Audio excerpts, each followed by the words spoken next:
Alright, what's up guys? Welcome back to the channel, World Wide Web, Worldwide Family, YouTube land. Jimmy Flips back at it again, man. For those of y'all that are returning, I always have an issue with these Dr. Peppers. I have a drinking problem. For all of y'all that are returning, I do thank you so very much.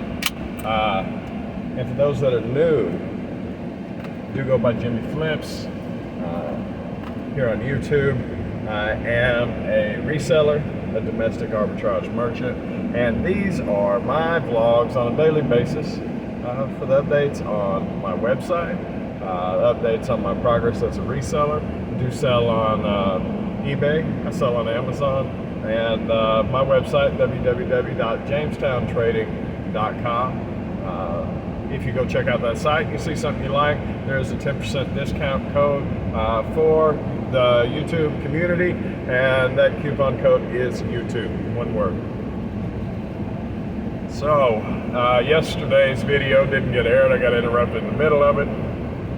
So, I skipped a day. So be it. For those that have kept up, I am transferring my site from one host to another, basically switching from Verizon to AT&T. I am up to speed on that. I am caught up. I'm actually like 6 hours ahead on a 30-day rollout from one host to the next. All y'all can see is the new one. I still have the old one, but it's not online. So definitely excited that I'm roughly 16 days into it and I'm ahead of schedule. Now initially I had planned on it all going automatically. I'd hoped it didn't, so I'm doing it manually. Right at about 500 listings at current count. Due to some issues that I might talk about, I'm down to 494 active SKUs, up from 500 and something this time last week. I am officially, as far as eBay goes, eBay allows me 250 free listings per month, and I'm out of listings. So I've kind of halted my progress on the listing side of things, on bringing new things into my website. I have plenty of new inventory that is not cataloged yet, but I've kind of held off on that, and somewhat by not thinking out the process fully. On eBay, they also have a spot for drafts for things that you've written and hadn't posted yet. And I could have utilized the last day or two towards that. I could have gotten everything lined out, and then when the first of the month comes in, I could have just went ahead and uploaded that and got ahead of it. In the past, the 250 listings has been sufficient, save for the last couple months. I've been running really close to 250 listings a month that I upload, and it's not just SKUs. It's if I have a quantity of 5, that counts for 5. So it is becoming an issue, and I don't necessarily want to pay, I think it's $1 per listing to put them on after the 250. If it becomes a reoccurring problem, I'm going to have to bite the bullet. I'm going to have to decide what listings get that special treatment of costing me an extra buck on top of everything else. Heartburn medicine.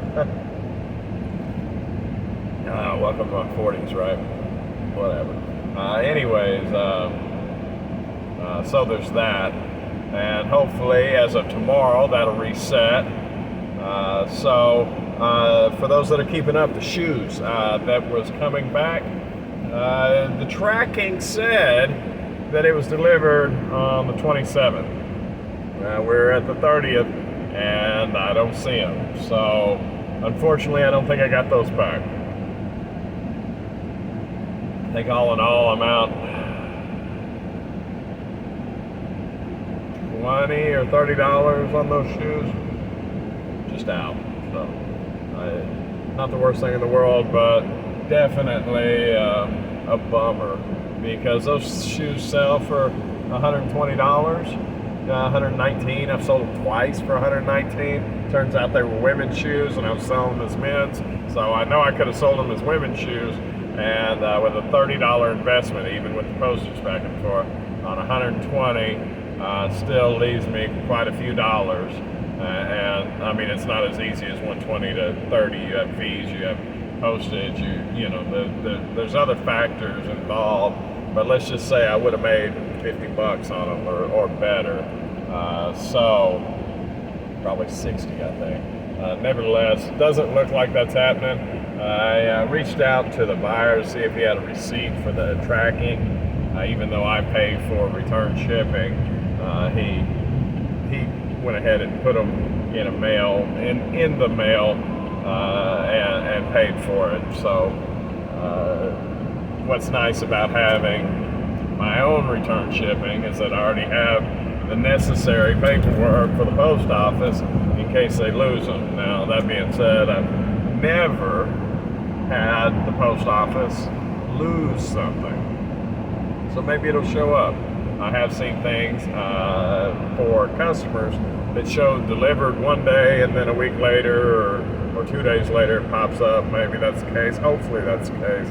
Maybe I'll see it. It did say delivered to individual. Maybe just talking to the carrier, she can go, yeah, I gave it to that guy over there by mistake, whatever. We'll see how that goes. Let me see. I told y'all, I believe, about the watch that the guy said didn't work, said didn't arrive the way that I sent it. He ended up getting all of his money back, which was frustrating. I got that process, that preference within my eBay fix, so good there. Let me see what else. Goodness.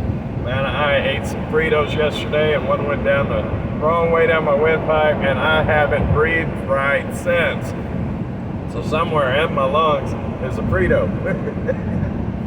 And it's making me hoarse, man. But no, here we go. Let's see. On from Jamestown over to Chrissy's and the snow cones. So turns out, as it looks from a preemptive study at it, that I will be regulated by the health department. You know, I know food is. I didn't think snow cones, and I guess snow cones are food, but it's just ice. But regulated by the health department, apparently licensed by the city and the county. So we'll have to take a look at that. Apparently we've got to have not only food handlers permits, but food handler manager permit or license, whatever you call it. And from what I understand, I don't know about our particular county, but from what I understand, the license or permit for a food truck sometimes is given out on a lottery basis, not just for applying. So the sooner the better as far as that application, but that costs money, which, I mean, neither here nor there, but there is a lot more footwork than, like you would think that the trailer, the building, the whatever, it's a pop-up site deal, would be the expense. The equipment would be the expense. All that, no, it's all the proper licensing, permits, paperwork, and all that stuff that goes into it. That looks like it's going to be as intensive and as financially consuming as the actual building, and it's not a building, it's a trailer, but you know what the location, whatever, as the